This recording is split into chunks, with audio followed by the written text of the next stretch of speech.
ओंकारं बिंदु संयुक्तं नित्यं ध्यायन्ति योगिनः कामदं मोक्षदं चैव ओंकाराय नमो नमः। नमः समयसाराय स्वानोच्चाचकासते चित्स्वभावाय भावाय सर्वभावान्तराक्षिणे उत्तम क्षमा मार्दव आर्जव भाव सत्य शौच संयम तप त्याग उपाव आकिंचन ब्रह्मचर्य धर्म दस सार संगति दुख ते काढ़ मुक्ति कर तार।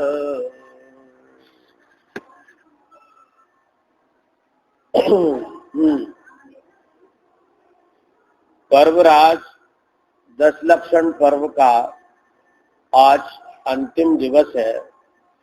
पर दिगंबर जैन धर्म के अनुसार आज साल का सबसे उत्तम दिवस है, क्योंकि जितने पर्व आज उदित हुए हैं उतने पर्व साल में और किसी दिन नहीं होते। आज सारे पर्व एकत्रित हमारे आंगन में अवतरित हो गए हैं। 16 कारण, 10 लक्षण, रत्नत्रय, वासु पूज्य मोक्ष कल्याणक, अनंत चतुर्दशी और 10 लक्षण में ब्रह्मचर्य और रत्नत्रय में सम्यक्चार्य। कितने पर्व आज? 7 पर्व आज एक साथ उदित हुए। इसलिए आज का दिन जैन समाज में सर्वोत्तम दिवस माना जाता है। वह अब आज उत्तम ब्रह्मचर्य धर्म के स्वरूप का वर्णन करते हैं। सदाशिवदास जी कहते हैं कि समस्त विषयों में अनुराग छोड़कर ब्रह्म जो ज्ञायक स्वभाव आत्मा, उसमें चर्या अर्थात प्रवृत्ति करना ब्रह्मचर्य है। ब्रह्मचर्य का वर्णन 2 प्रकार से किया है। नए विवक्षा से कहें तो एक निश्चय ब्रह्मचर्य और एक व्यवहार ब्रह्मचर्य। भाव की अपेक्षा कहें तो एक ब्रह्मचर्य धर्म है और एक ब्रह्मचर्य व्रत है। ब्रह्मचर्य धर्म संवर निर्जरा तत्व रूप है और ब्रह्मचर्य व्रत सुवाश्रम रूप है। धानत राय जी ने तो आधी आधी लाइन में दोनों का वर्णन कर दिया। शील वाण नौ राख ब्रह्म भाव अंतर लखो। क्या समझना? शील वाण नौ राख ये व्यवहार ब्रह्मचर्य है, माने जिससे ब्रह्मचर्य की रक्षा होती है उसको व्यवहार ब्रह्मचर्य कहते हैं। अब ब्रह्म भाव अंतर लखो ये वास्तव में ब्रह्मचर्य धर्म है। क्या समझना? एक रतन है और एक रतन का पिटारा है। क्या समझना? समंत भद्र स्वामी ने कौन सा ग्रंथ लिखा है जो प्रसिद्ध है उनका? रतन करंड श्राव का चार। कुछ लोग तो उसका नाम भी भले प्रकार नहीं लेते, कह देते हैं रतन कांड श्राव का चार। कांड और करंड में बहुत अंतर होता है। कांड कहते हैं घटना को और करंड कहते हैं पिटारे को। ये रत्नों का पिटारा, रत्न करंड, रत्नों का पिटारा कौन है? कि श्राव का चार। तो मुनि का आचरण वो पिटारा नहीं है, तो वो भी पिटारा है। लेकिन यहाँ जो समंत भद्र स्वामी ने लिखा है वो श्रावक का वर्णन करने के लिए लिखा है, इसलिए उन्होंने रत्न करंड श्राव का 4 लिखा है। समझ में आना? तो सीलवाड़ 9 रात, सीलवाड़ 9 रात माने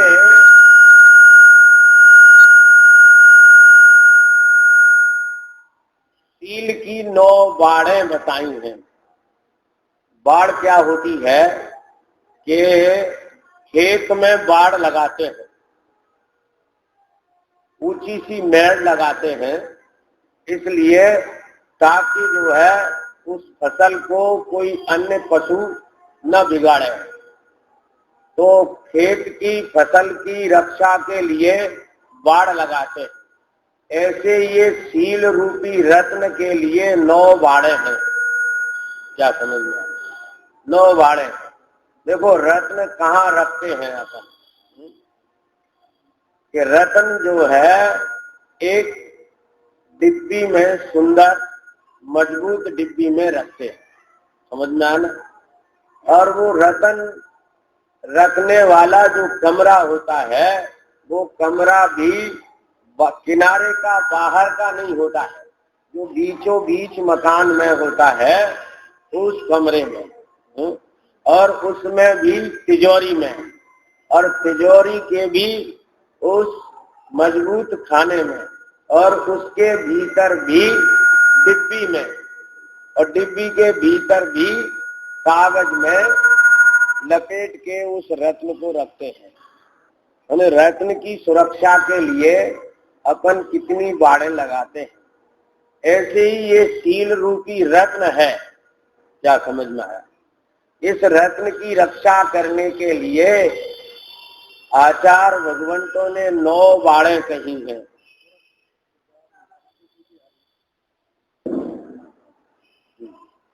9 बाड़ें कही हैं। अब अपन उन 9 बाड़ की चर्चा करते हैं। प्रश्न 313। यदि सील की रक्षा चाहते हो, उज्जवल यश चाहते हो, धर्म चाहते हो, प्रतिष्ठा चाहते हो, क्या समझ में आया? कितनी शर्तें हैं? सील की रक्षा चाहते हो कि नहीं? उज्जवल यश चाहते हो, धर्म चाहते हो, अपनी प्रतिष्ठा चाहते हो, तो क्या समझ में आया? देखो ये सील की बात, ब्रह्मचर्य की बात केवल मुनि दशा की नहीं है। क्या समझ में?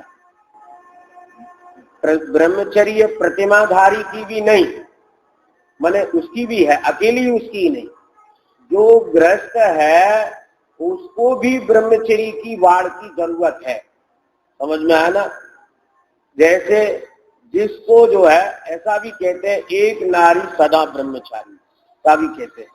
उसका कारण क्या है कि अनंत स्त्रियों का परित्याग करना। समझ में आया ना? एक को छोड़ के अनंत का परित्याग कर देना, ये ब्रह्मचर्य है कि नहीं? क्या समझ में? और जिसके त्याग नहीं है उसकी असीमित बंध होता है। उसको जिसको त्याग नहीं है ना, उसको असीमित पाप का बंध होता है। और जिसकी वासना मात्र एक में ही समाहित है तो उसके अनंत का त्याग है। तो अनंत का त्याग होने से वह भी एक ब्रह्मचर्य का पालन है। तो जैसे जो जिनके सर्व त्याग है, ऐसे 7वीं प्रतिमाधारी अथवा मुनिराज, जैसे उनके सबका त्याग है तो वे उन सबके साथ कैसा व्यवहार करते हैं, ऐसे ही सदगृहस्थ भी एक को छोड़ के सबके साथ वैसा ही व्यवहार करना चाहिए। इसलिए इन 9 बाड़ों की आवश्यकता कोई मुनिराज और सप्तम प्रतिमाधारी को ही नहीं, अपने को भी आवश्यकता है इनकी। क्या समझ में आया? तो सुनो ध्यान से क्या कहते हैं कि पहले तो ये समझ लो कि ये सील रतन है, समझ में आया ना, ये रतन है, तब तो आपकी समझ में बात आएगी, इसकी कीमत समझो। क्या समझ, हर विषयों में ही सुख मानते तो इसकी कीमत कहां से आएगी। तो सील की रक्षा चाहते हो, पहली शर्त। दूसरी शर्त उज्जवल यश चाहते हो। तीसरी शर्त धर्म चाहते हो। और चौथी शर्त है अपनी प्रतिष्ठा चाहते हो। तो क्या करना, चित्त में कर्मागम की शिक्षा इस प्रकार धारण करो। किस प्रकार कि स्त्रियों की कथा नहीं सुनो, नहीं कहो। क्या समझना, स्त्रियों के राग रंग कौतूहल नाटक दृश्य नहीं देखो। ये मेला सिनेमा देखना परिणाम बिगाड़ते हैं। व्यभिचारी पुरुषों की संगति का त्याग करना, भांग तमाकू जर्दा मादक वस्तु भक्षण नहीं करना, तांबूल पुष्पमाला इत्र फुलेलादि शील भंग व्रत भंग के कारणों को दूर ही से टालो। गीत नृत्यादि कामोद्दीपन के कारणों का परिहार करो। रात्रि भोजन छोड़ो। विकार करने के कारण लोक विरुद्ध वस्त्र आवरण नहीं पहनो। एकांत में किसी भी स्त्री मात्र का संसर्ग नहीं करो। रसना इंद्री की लंपटता छोड़ो। जिब्या इंद्री की लंपटता के साथ हजारों दोष आ जाते हैं। क्या समझ में आया। इस प्रकार से ये 9 बाड़े हैं, इनसे शील रत्न की रक्षा करनी है। क्या समझ में आया। फिर से कहूं कि शील की रक्षा के लिए स्त्री राग कथा न सुनो न कहो, और स्त्रियों के राग रंग कौतूहल नाटक दृश्य नहीं देखो। क्या मतलब, जो राग के कारणभूत है ऐसे दृश्यों को नहीं देखना। जो पुरुषों की तरफ से लिखा है इसलिए स्त्रियां लिखा है। स्त्रियां भी अपने आप समझ लेवे कि यहाँ क्या अर्थ है। ये मेला सिनेमा देखना परिणाम बिगाड़ते हैं। क्या, ये बहुत चल गया है। कितना चल गया है कि पहले तो होते ही नहीं थे।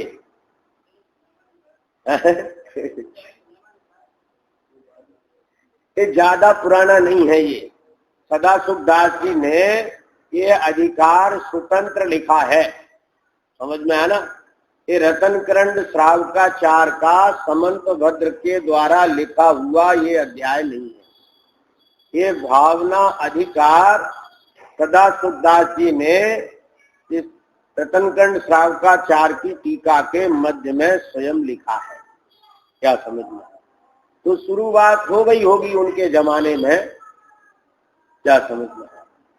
लगभग सदाशिव दास जी 100-150 वर्ष पहले हुए हैं। क्या समझ। तो कहने का मतलब यह है कि पहले कार्यक्रम होते थे कहीं कहीं जाकर, तब लोग कोई कोई जाते थे। फिर पिक्चर हॉल बन गए, तो नगर नगर में, बड़े बड़े महानगरों में पहले बने, फिर छोटे छोटे नगरों में आए। फिर उसके बाद क्या आया कि टीवी आई, तो घर घर में आई। घर घर के बाद फिर वो कमरे कमरे में पहुंच गई। अब कमरे के बाद वह मोबाइल में भी आ गई। क्या समझ में आया।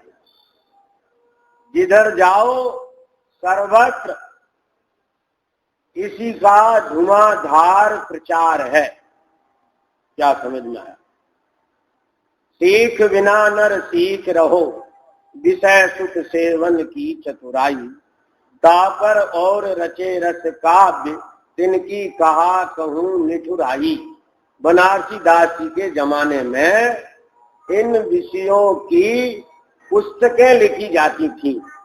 समझ में आया ना? आज तो इनके देव भी हैं, इनके गुरु भी हैं, इनके शास्त्र भी हैं, इनके मंदिर भी हैं और इनके गृह चैत्यालय भी हैं। क्या समझ में आया? गलत नहीं कह रहे हम हैं? देव कौन है? ये जो एक्टर हैं वे देव हैं, और जो उपन्यास आदि लिखते हैं वे गुरु हैं, और उपन्यास आदि वे शास्त्र हैं इनके। तो देव, गुरु, शास्त्र और फिर मंदिर इनके पिक्चर हॉल, फिर घर घर में इनके चैत्यालय हैं। क्या समझ में? और फिर घर घर में क्या, अब तो जेब में पड़ा है। इतना धुआंधार विषयों का प्रचार हो रहा है और उसका परिणाम क्या निकल रहा है? व्यभिचार भी तेजी से बढ़ रहा है। क्या समझ? पहले लोग ज्यादा पढ़े लिखे नहीं होते थे तो पुराण तो पढ़ते ही थे। क्या समझ?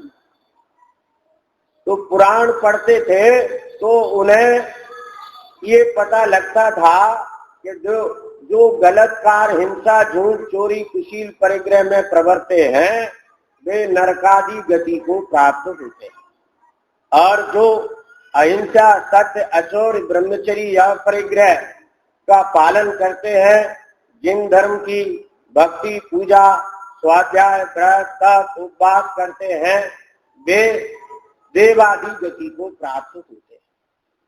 तो इसका प्रथमान योग का पठन पाठन करते थे तो उससे उनका आचरण सदाचार के रूप में बना रहता था, व्यभिचार के रूप में नहीं प्रवृत्ता था। और समाज पहले व्यसनों से बची हुई थी, आज व्यसन भी आ गए।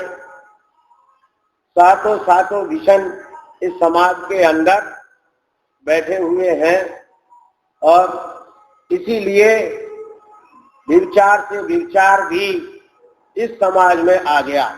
जो पहले ये समाज तो बची हुई थी और समाज में थोड़ा बहुत था, पर दिगंबर जैन समाज तो उसकी शान थी। इसकी बड़ी इज्जत थी दिगंबर जैन समाज में कि ऐसे गलत कार्य दिगंबर जैन समाज में नहीं होते थे। कदाचित किसी का कोई अपदोष हो जाता था तो उसको इतना दंड मिलता था कि समाज से उसे निकाल दिया जाता था। आज अगर ऐसा विचार किया जाए तो कोई परिवार बचेगा नहीं, सब ही निकल जाएंगे, निकालने वाला ही बचेगा। क्या समझ में? इतनी जो है दुर्दशा हो गई है कि अब कुछ नहीं कह सकते हैं, कहने लायक कुछ है नहीं। क्या करें, प्रसंग आया है इसलिए कह रहे हैं।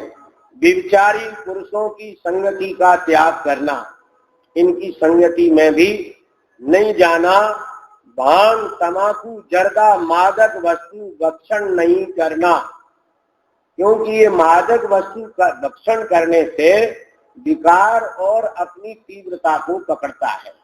क्या समझ में आया? इसलिए भक्षण नहीं करना। बहुत सी बातें हैं। अब कुछ आधुनिक वैज्ञानिक युग ऐसा भी हो गया है, पहले तो विकार छिपा नहीं सकते थे, विकार छिपाने के साधन नहीं थे, आज तो बहुत साधन हो गए हैं। क्या करें?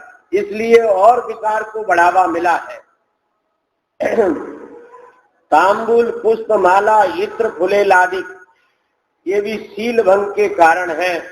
गीत, नृत्यादि कामोद्दीपन के कारणों का परिहार करो। रात्रि भोजन जो जैन समाज की एक पहचान थी, क्या कि रात्रि भोजन नहीं करना, अनशना जल नहीं पीना और जिन दर्शन करके भोजन करना, ये तीन सबसे निम्न कोटि की आचरण था जो पहले 100% चलता था। क्या समझ में? आज के दिन भी कोई लोग नहीं जिन मंदिर में आए होंगे, जैन समाज में ऐसे भी लोग हैं। क्या समझ में? कुछ ऐसे हैं कि जो आज आए होंगे, पूरी साल नहीं आए होंगे। क्या समझ में? लेकिन फिर भी आज भी ऐसे बचे हैं लोग जो आज के दिन भी नहीं आए हैं। क्या समझ में आया? और पहले क्या कि सभी लोग दर्शन किए बिना भोजन पानी तक नहीं पीते थे, कुल्ला तक भी नहीं करते थे। आज तो दर्शन करने वालों की क्या दशा है। कितने लोग दर्शन करने आते हैं, मैं समझता हूं पुरुषों में तो शायद 25% से ज्यादा नहीं आते। क्या समझना? और भी कम परसेंटेज हो तो हो सकती है, इससे ज्यादा नहीं होगी। महिलाएं भी अब 60% में नहीं रही। क्या समझना? पहले 60% में थी, अब वे भी 60% में नहीं रही। और दर्शन करने के से पहले अब कुछ लोग अन्न को छोड़े रहते हैं, से सब उनको चल जाता है। क्या समझना? उनमें भी बहुत कम है ऐसे कि जो बिना दर्शन के पानी नहीं पीते। क्या समझना है? चाय पानी नहीं करते और कुल्ला नहीं करते, ऐसा तो कोई शायद कोई 1% में हो। क्या समझना है? तो दर्शन, भोजन और अनशना जल और रात्रि भोजन त्याग। अनशना जल सबका चलता है। चना पानी छान के पीने का कहाँ कोई विचार ही नहीं है। घर में जरूर थैली लग जाती है नलों पर, क्या वो भी उसमें बेचारे सूख जाते हैं। क्या समझ में आया? वो भी सूख जाते हैं उसमें टंगे टंगे। छानने का कुछ विचार है भी नहीं। और घर के बाहर तो कुछ चलता ही नहीं है, सब कुछ चलता है, बाजार का ही चलता है। फिर छना अनछना क्या होता है? सब कुछ चलता है, दिन रात चलता है, कुछ विचार नहीं है। क्या खाना क्या पीना सब कुछ चलता है। दिन में भी चलता है, रात में भी चलता है। पहले तो अधिकांश लोग ऐसे होते थे कि रात्रि में अन्न नहीं खाते थे। क्या समझना? वैसे तो जैन शासन में तो सभी का त्याग कहा है, लेकिन इतनी मर्यादा तो रखते थे पुराने लोग कि वे रात्रि को अन्न नहीं खाते थे। क्या समझना? आज तो रात्रि के 12-12 बजे दावत होती। क्या समझना? और 98-99% लोग उस दावत में जाने वाले रात्रि के 12 बजे खाते हैं। क्या समझना? उनमें कोई 1-2 ही बचता है जो नहीं खाता है। क्या समझना? क्या दशा हो गई। अब काहे का सील और काहे की रक्षा। जब यही गुण नहीं है, रात्रि भोजन करते हैं, तो रात्रि भोजन हिंसा का कारण तो है ही। क्या समझना? रात्रि भोजन करेगा वो स्वाध्याय भी रात्रि को नहीं कर सकता, उसकी वासनाएं भी प्रबल होंगी, उसका पेट भी खराब होगा। क्यों? तो उसका पाचन क्रिया नहीं होगी, खाएगा और सो जाएगा, तो क्या होगा? विकार करने के कारण लोक विरुद्ध वस्त्र आवरण नहीं पहनो। वस्त्र जो है वो विकार ढकने के कारण होते हैं। हमारे दिगंबर मुनिराज वस्त्र नहीं धारण करते। क्यों नहीं? कि उनके विकार नहीं होते। क्या सर? ग्रस्त निर्विकार नहीं होता, इसलिए वह विकार को ढकने के लिए वस्त्र होते हैं। और जो वस्त्र विकार के कारण है वे वस्त्र नहीं शस्त्र है। क्या समझना है? जो वस्त्र अंग प्रदर्शन करते हैं वे वस्त्र नहीं है, मैंने शस्त्र समझो। वे शील रूपी रत्न को नष्ट करने वाले हैं। ऐसे वस्त्र आभरण को छोड़ देना चाहिए। एकांत में किसी भी स्त्री मात्र का संसर्ग नहीं करना। रसना इंद्री की लंपटता छोड़ो। दिव्या इंद्री की लंपटता के साथ हजारों दोष आ जाते हैं। देखो क्या है इंद्री, इसी में कहा है अक्खाड़म रसणी कम्माणम मोहिणी गुप्तेण मणो गुप्ती व्रतम च बंभम च। इंद्रियों में इंद्री रचना और कर्मों में कर्म मोहिनी, गुप्तियों में मनोगुप्ती और व्रतों में व्रत ब्रह्मचर्य, ये अति दुर्लभ है। क्या समझिए? देखो इन रचना इंद्री क्यों कही ऐसी? अखाड़म रचनी के और सब इंद्रियों के एक एक काम है, पर इसके दो दो काम है, डबल, चट्टा और बट्टा है, चाटने का और बोलने का, इसके डबल विषय होते हैं, डबल विषय है रचना इंद्री की। इसलिए कहा अक्खाड़म रचनी, इंद्रियों में इंद्री रचना, इस पर विजय प्राप्त करना अति दुर्लभ है। और व्रतों में व्रत ब्रह्मचर्य, ब्रह्मचर्य व्रत क्या कि समस्त विषयों में अनुराग छोड़ना, अनुराग छोड़ना, विषयों का अनुराग छोड़ना, ये ब्रह्मचर्य व्रत है। और ब्रह्मचर्य धर्म क्या है कि ज्ञायक स्वभाव आत्मा उसमें चर्या अर्थात प्रवृत्ति करना ब्रह्मचर्य है। आदि लाइन में धानत राय जी ने लिखा ब्रह्म भाव अंतर लको। जो ब्रह्मचर्य धर्म को प्राप्त कर ब्रह्मचर्य व्रत धारण करते हैं, वे इसका आनंद लेते हैं। क्या समझ में आया? क्योंकि ब्रह्मचर्य व्रत जो है वो बाह्य पथ और परेड के रूप में है। समझ में आया ना? और जो ब्रह्मचर्य धर्म है वह इस मोक्ष संसार रूपी रोग की औषधि है। ब्रह्मचर्य रूप धर्म ये संसार रूपी रोग को नष्ट करने की औषधि है, आनंदमयी है, सुखमयी है। कैसा है? ब्रह्म माने आत्मा, और उसमें चर्या माने विचरण करना, उसमें रमण करना, उस आत्मा का यथार्थ ज्ञान होना, श्रद्धान होना, और फिर उसमें आचरण करना, उसमें स्थित होना, उसमें लीन होना, उसमें रम जाना, ये वास्तव में एक सुख स्वरूप है। ब्रह्मचर्य से बढ़कर कोई सुख स्वरूप धर्म नहीं होता। हे ज्ञानी जनों, क्या कहते हैं सदा सुखदास जी? हे ज्ञानी जनों, यह ब्रह्मचर्य नाम का व्रत बड़ा दुर्धर है। कैसा दुर्धर है? सभी बेचारे जो स्त्रियों के वश होने से आत्मज्ञान से रहित हैं, वे इसे धारण करने में समर्थ नहीं है।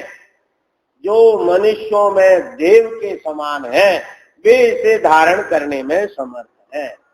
समझ में आया ना? जो मनुष्य भाव में ब्रह्मचर्य व्रत धारण करते हैं, वे मनुष्य होते हुए भी देव हैं। क्यों? कि उनका भाव ऐसा है कि वो अगली पर्याय देव गति की पाने वाले हैं। क्या समझ में आया? ऐसा है। इस भारत भूमि पर आज भी बड़े बड़े उत्तम परिणामी जीव आज भी हैं और बड़े बड़े निकृष्ट परिणामी हैं। क्या समझ में? कैसे कैसे निकृष्ट परिणामी है, इसका दिग्दर्शन तो अखबार कराता ही है रोज। क्या समझ में आया? कि जो इतनी सीमाओं को पार कर गया, पढ़ते और सुनते बड़ा आश्चर्य जैसा लगता है। क्या कि क्या क्या कहें, जिनसे अपने खून के संबंध हैं उनसे भी ये भोगी जो है विचारी, उनको भी नहीं छूटता। बहन, पत्नी के वो क्या नाम, बेटी, यहां तक और तो और आज तो बच्चों के भी बलात्कार सुनने को मिलते हैं। क्या समझ, इतना अधम प्राणी आज का हो गया कि जिसकी क्या कहें। लेकिन ऐसे अधम प्राणी इस काल में है, लेकिन आज ऐसे उत्तम प्राणी भी हैं क्या, कि जो बाल ब्रह्मचारी हैं। आज भी ऐसे महापुरुष इस भरत क्षेत्र में हैं कि जो बाल ब्रह्मचारी, इन्होंने युवा अवस्था में ही इस ब्रह्मचर्य व्रत को पालन किया है।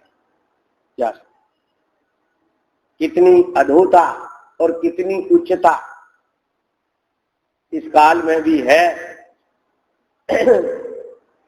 तो क्या कहते हैं, इसलिए कहते हैं कि जो मनुष्यों इस व्रत को जो धारण करते हैं मनुष्यों में देव के समान है, और जो ऐसे नीच वृत्ति का परिणमन करते हैं वे इस मनुष्य में होते हुए पशु नहीं नारकी जैसे। क्या समझ में आया।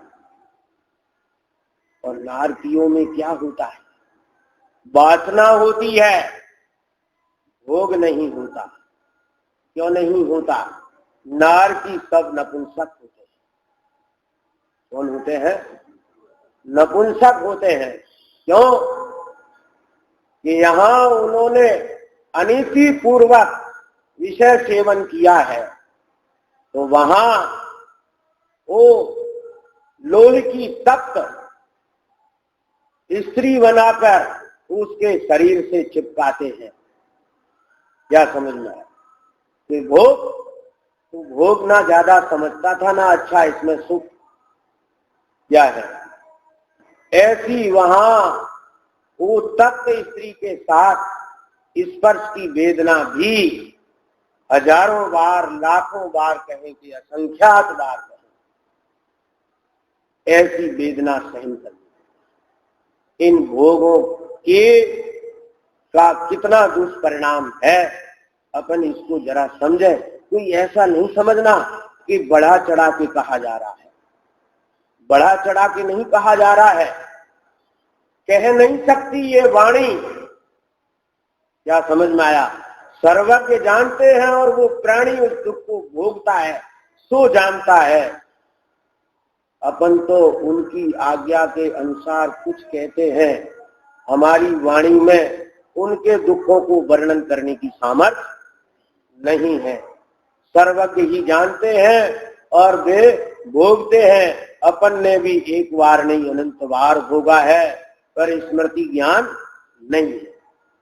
क्या अन्य रंग विषयों की लालसा के धारक ब्रह्मचर्य धारण करने में समर्थ नहीं है। ये ब्रह्मचर्य व्रत महादुर्धर है। जिसके ब्रह्मचर्य होता है उसे समस्त इंद्रियों का कसायों का जीतना सुलभ होता है। एकमात्र स्पर्शन इंद्री के विषय त्याग का नाम ही ब्रह्मचर्य नहीं है। क्या समस्त इंद्रियों का कसायों का जीतना ब्रह्मचर्य कहलाता है। ख्याल में आया ना।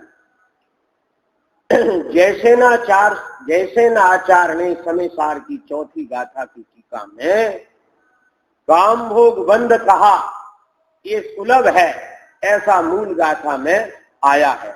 इस जीव ने एकत्व विभक्त आत्मा की बात सुनी नहीं, इसलिए दुर्लभ है। और काम भोग बंद की कथा सुनी है, परिचय में आई है, अनुभव में आई है, और इसका परस्पर आचारत्व भी किया है, इसलिए यह सुलभ है। इस गाथा की टीका में जयसेन स्वामी ने काम का अर्थ किया स्पर्शन रचना, और भोग का अर्थ किया है घ्राण, चक्षु और करण।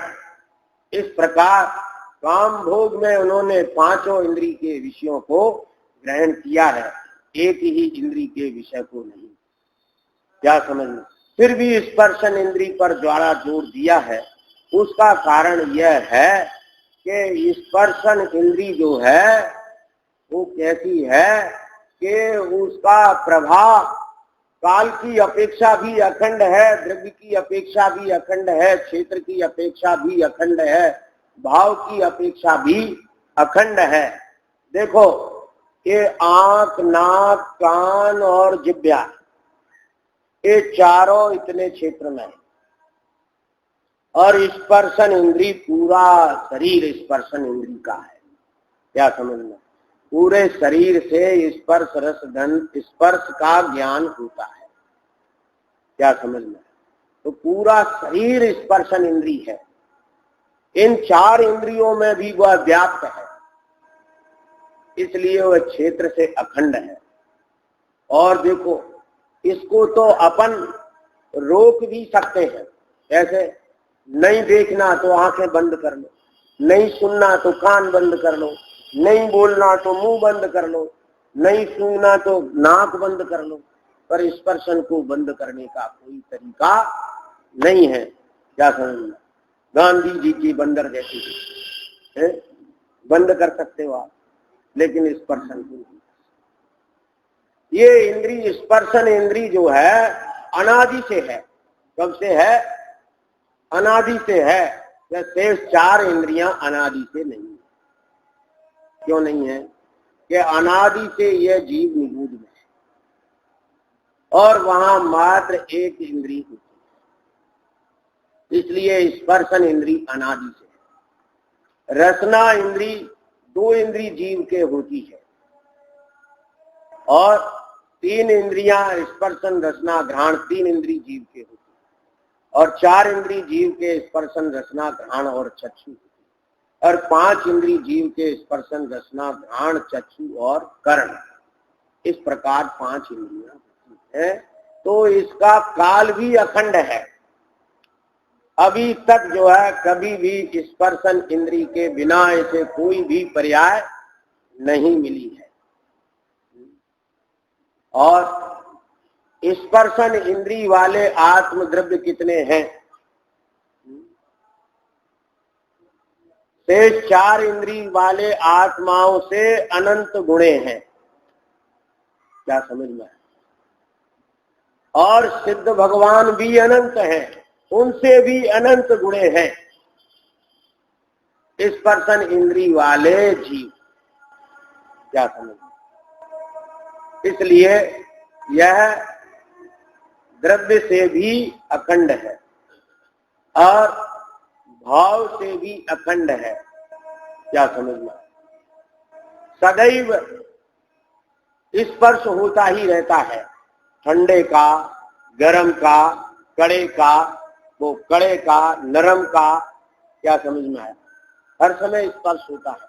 यहाँ जरूर कर्णेंद्री का विषय मुख्य है, लेकिन फिर भी यहाँ स्पर्शन इंद्री का विषय बंद नहीं है, नीचे भी है और ऊपर भी है।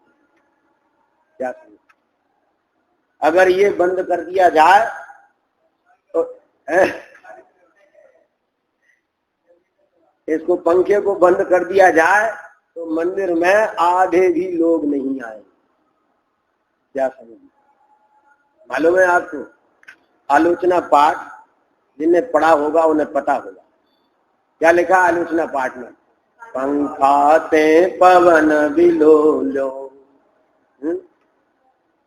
कौन सा पंखा? ये आलोचना पाठ लिखा गया था तो कौन सा पंखा था? हाथ का पंखा था। समझ में आना?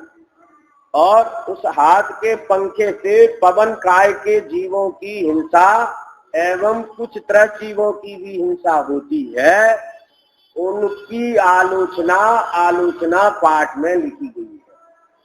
माने श्रावक आलोचना निरंतर इसकी करता था कि मैं इस पंखा से हिंसा करता हूं। समझ में आना? ये पंखे भी मंदिरों में नहीं होते थे। क्या समझना? क्यों सर? कुछ लोग एक आध लोग होंगे। क्यों सर? आप तो पुराने हैं ना, जब ये पंखे नहीं थे तब हाथ के पंखे थे मंदिर में कि नहीं? हाँ, नहीं थे। समझ में आना? माने वे हाथ के पंखे मंदिर में नहीं थे, उनसे इन पंखों की हिंसा कितनी अधिक है। क्या समझ में? जो आज मंदिरों में लगे हुए हैं। क्या समझ में? बिरले ही मंदिर होंगे, वो तो हैं ऐसे मंदिर कि जिनमें आज पंखे नहीं हैं। नहीं है? हाँ, नहीं होंगे। सोनगढ़ के मंदिरों में भी पंखे नहीं है, और भी जगह है जहां मंदिरों में पंखे नहीं है। सिर्फ मंदिरों में ये क्या है?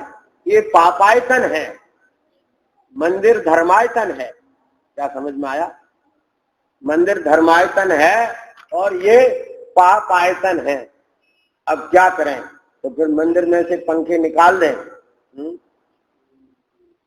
हम तो नहीं कह रहे भैया तुम लगाओ, लेकिन हाँ ये बात है कि पंखे निकाल दोगे तो इतने भी लोग दर्शन करने नहीं आएंगे, पूजा नहीं करेंगे, स्वाध्याय नहीं करेंगे। क्या समझना? इसलिए लगाना आवश्यक हो गया है। पर भैया लगाओ तो कम से कम इतना तो सोच लेना कि ये हिंसा का काम है। पंखे का बटन दबाते समय अपन को ये बात याद रहे क्या कि ये हिंसा का काम कर रहे हैं। समझ में आया ना? हम तो ऐसा देखते हैं कि एक कोई व्यक्ति आया और उसने माला उठाई और पंखे का बटन दबाया और वो माला जपने बैठ गया। 5 मिनट में माला पूरी हुई और उठ के चल दिया। क्या समझ में? पहले तो बिजली बहुत हिंसा से उत्पन्न होती। क्या समझ? फिर बिजली की शॉर्टेज है, इसलिए राष्ट्र हानि भी है। फिर उसके बाद ये जीवों की हानि है इसमें। क्या समझ? और फिर दान में आया हुआ पैसा इसमें बर्बाद होता है। दान में पैसा देते हैं ना, तो बिजली फालतू खर्च करोगे ना तो उसका पैसा भी बर्बाद होता है। इतना भी विवेक नहीं हमें आता है कि हम मंदिर में बैठते हैं। हम इसलिए बता रहे हैं ये बात, ये तो हमें मालूम है कि बिना पंखे के तुम नहीं मानोगे हैं, लेकिन हम इसलिए बता रहे हैं कि इसका अनर्गल प्रयोग तो कम से कम बंद कर ही दो। क्या समझ में आया? इसकी अपने जब तुम पंखा के नीचे बैठो तो ये विचार तुम्हें आ जाना चाहिए कि हम ये पाप का काम कर रहे हैं। क्या समझ में आया?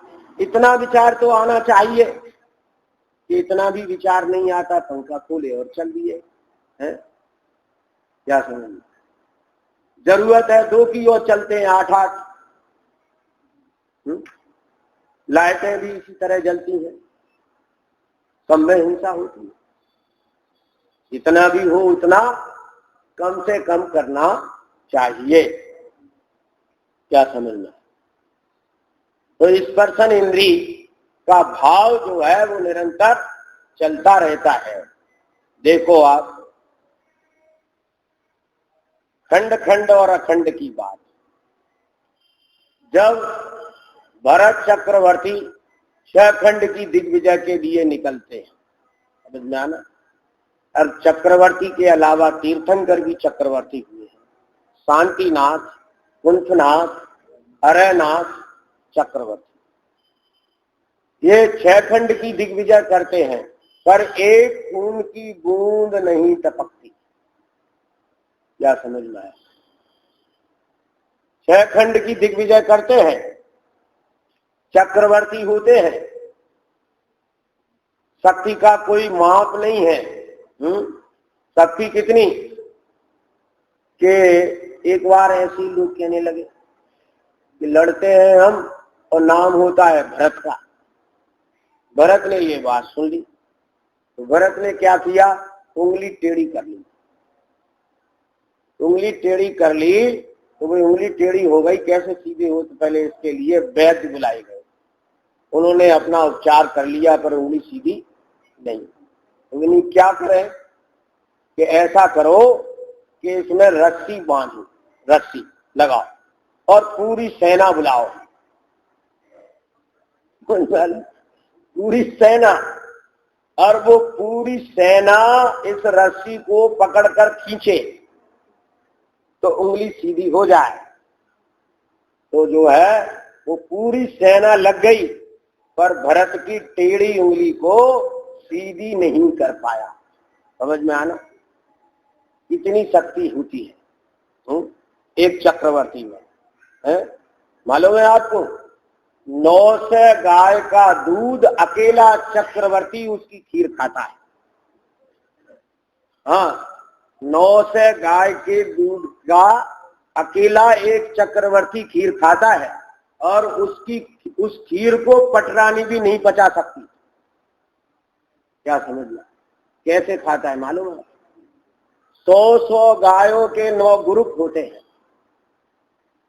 तो पहले ग्रुप की गाय का दूध दूसरे ग्रुप की गाय पीती है, और दूसरे ग्रुप के गायों के दूध को तीसरे ग्रुप की गाय पीती है।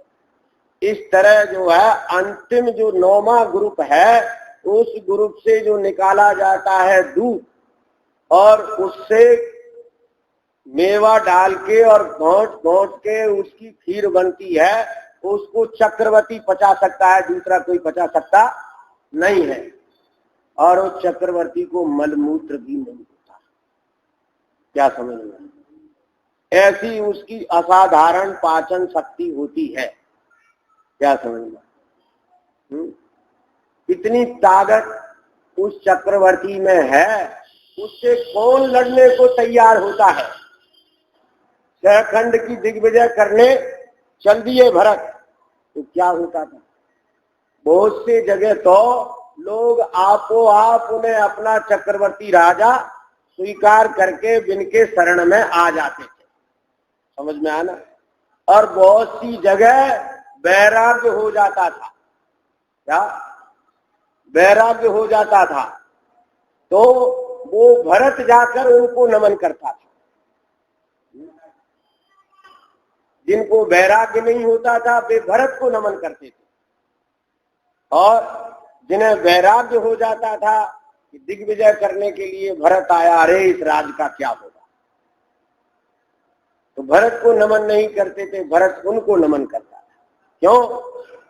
कि हम शहखंड की दिग्विजय करने के लिए निकले, इन्होंने अखंड पर विजय प्राप्त की है। क्या समझ में? इसलिए अखंड के विजेता वे वीतरागी दिगंबर मुनराजों के शरण में वह भरत भी अपना मस्तक झुकाता है और कहता है कि भरत अभागा है, आप धन्य हो, आप महाभाग्यवान हो जो आपको ऐसे भाव उत्पन्न हुए। क्या समझ में आए? मुनि सकल व्रती बड़ भागी, भव भोगन ते बैरागी। क्या समझ में आया? आप बड़भागी हो, हम अभागे हैं। चक्रवर्ती कहता है हम अभागे हैं। ऐसी उसकी ज्ञान वैराग्य शक्ति थी चक्रवर्ती की। लोग कहते हैं कि 6 खंड का अधिपति और 96,000 रानियों का पति कैसा घर में बैरागी, ऐसा बैरागी था है? कि रानियों के हृदय में भरत था और भरत के हृदय में चैतन्य परमात्मा था। क्या समझ में? ऐसे भरत को निरंतर ज्ञान वैराग्य शक्ति चलती थी, तो उनके देखने को तो भोगते पर होती निर्जरा थी। इसीलिए तो समय सार में आचार्य कुंद देव ने लिखा कि ज्ञानी के भोग निर्जरा हेतु। क्या समझ में? क्या अंतर मुहूर्त में सारी निर्जरा हो गई? जरा विचार करो ना। है मुनि होकर वे अंतर मुहूर्त ही तो रहे ना, और उसके बाद केवली हो गए। तो क्या अंतर मुहूर्त में इतनी निर्जरा हो गई? अरे उनकी निर्जरा पहले से चालू थी। क्या समझ में आया? वे बाहर से वैरागी नहीं थे, अंतर से वैरागी थे। इनके वैराग की चर्चा देवलोक में हुई, तो उनने कहा कि कैसा वैरागी है 6 खंड का अधिपति और 96,000 रानियों का पति। समझ में आया ना? 96,000 तो उनके हमेशा रहती थी। बहुत सी रानियां आर्का की दीक्षा लेकर चली जाती थी, जो वृद्ध होती थी, जो वृद्ध हुई और वे आर्का की दीक्षा लेकर चली जाती थी, और रानियां विवाहित हो जाती थी। क्या समझ में आया? और वे भरत कैसे बैरागी, तो उसको एक तेल का कटोरा भर के पकड़ा दिया और साथ में क्या सिपाही लगा दिया, क्या कि अगर जो है ये तेल की बूंद गिर गई है तो क्या प्राणदंड मिलेगा। जाओ देख लो जाके सारे रणवास को। वो पूरे रणवास को देख के लौट के आया। पूछा उससे, तुमने देखा हमारे रानियों के महल देखे? महाराज हमने तो कुछ नहीं देखा। क्या देखा? एक कटोरा।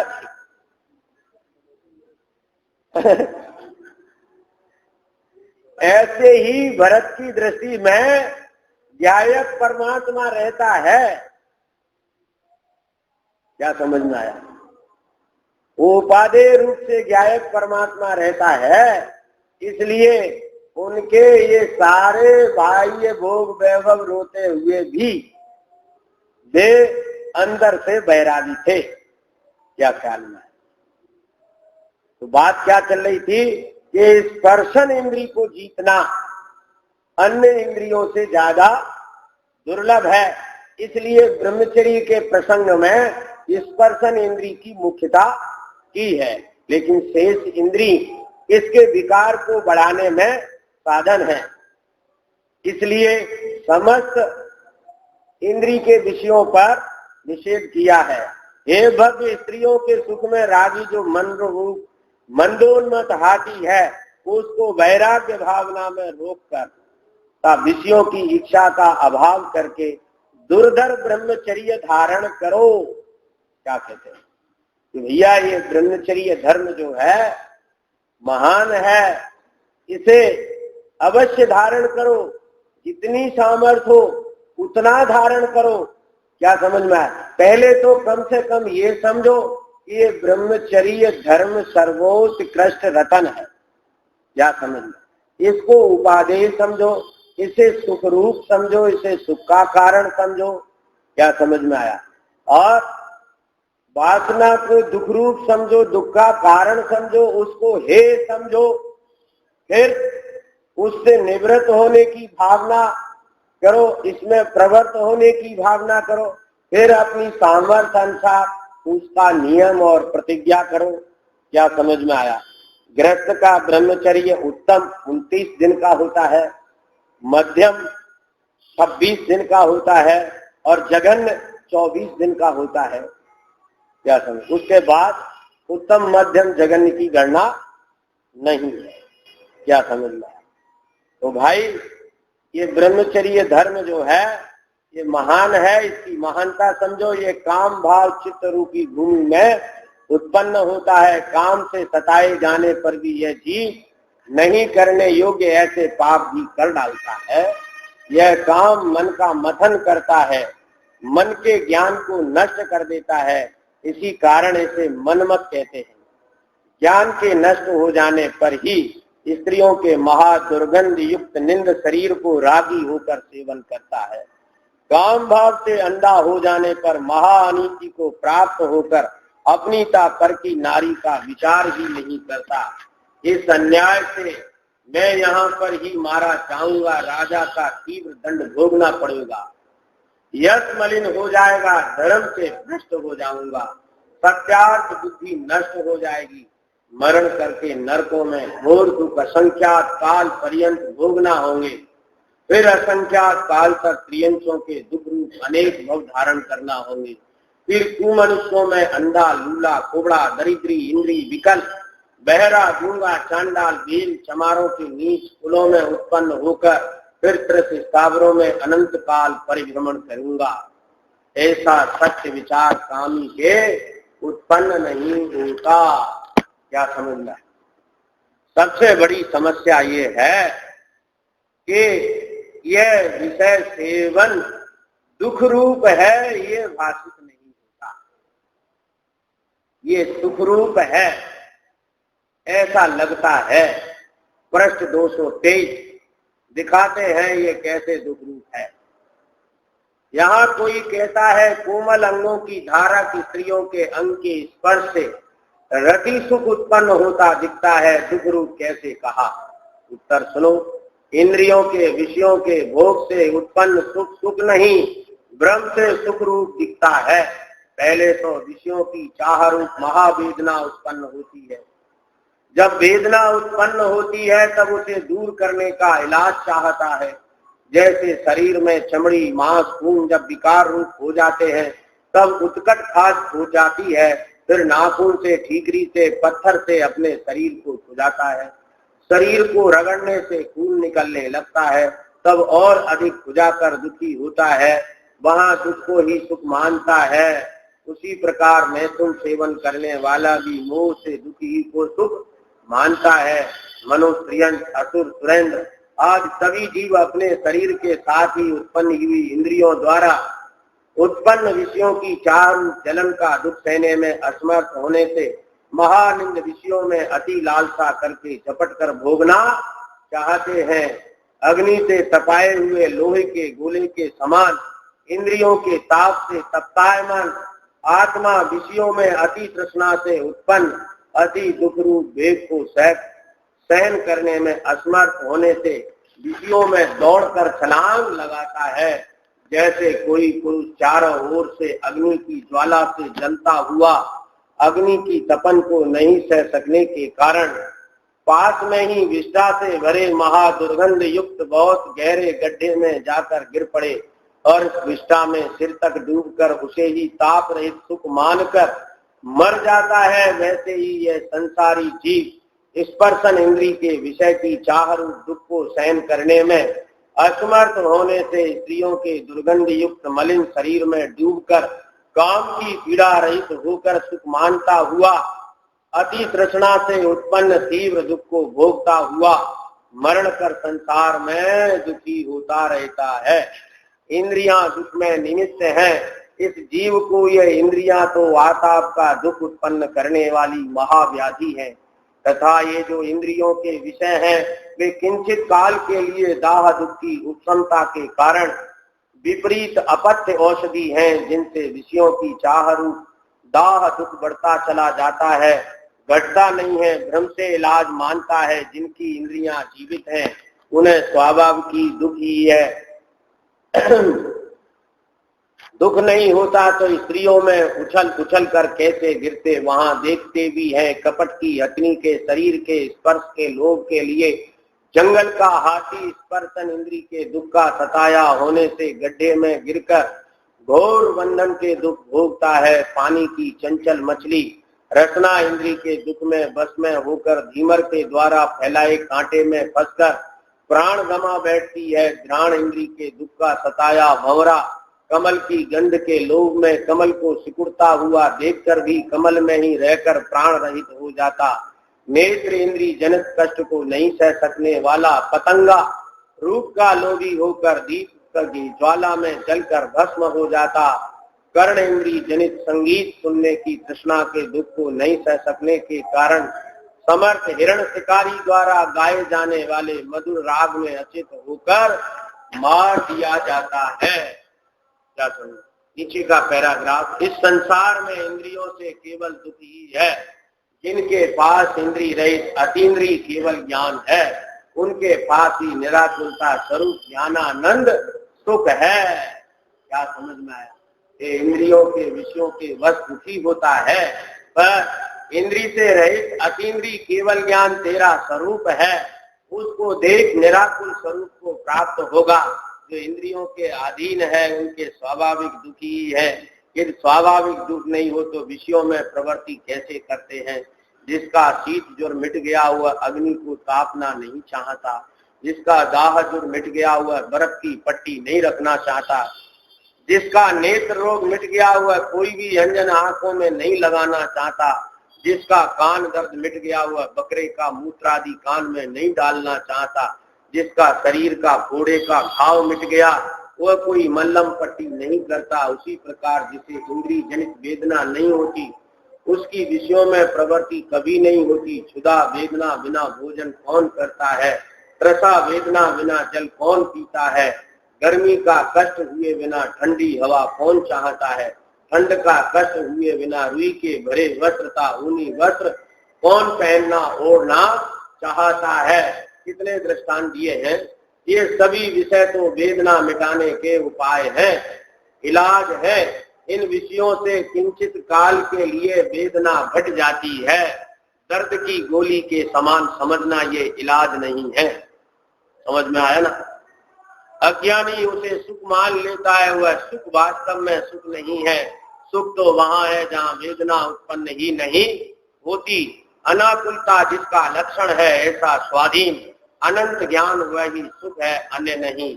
ऐसा निर्णय कर जानो। क्या समझ में आया। ऐसा निर्णय करके जानो कि यह काम भोग कितने दुख रूप है और ब्रह्मचर्य कितना सुख रूप है। ऐसा निर्णय कर लो। एक बार ऐसा निर्णय कर लिया, ऐसा विश्वास कर लिया तो ब्रह्मचर्य धर्म का मार्ग प्रशस्त हो जाएगा और आप इसमें आगे बढ़ते हुए मोक्ष की तरफ बढ़ोगे। निरंतर ऐसी भावना रखना कि हम इस छोटे कार की वृत्ति से कब छूटें और अपने आनंद रूप ब्रह्मचर्य धर्म का कब सेवन करूं। ऐसी भावना से आज की बात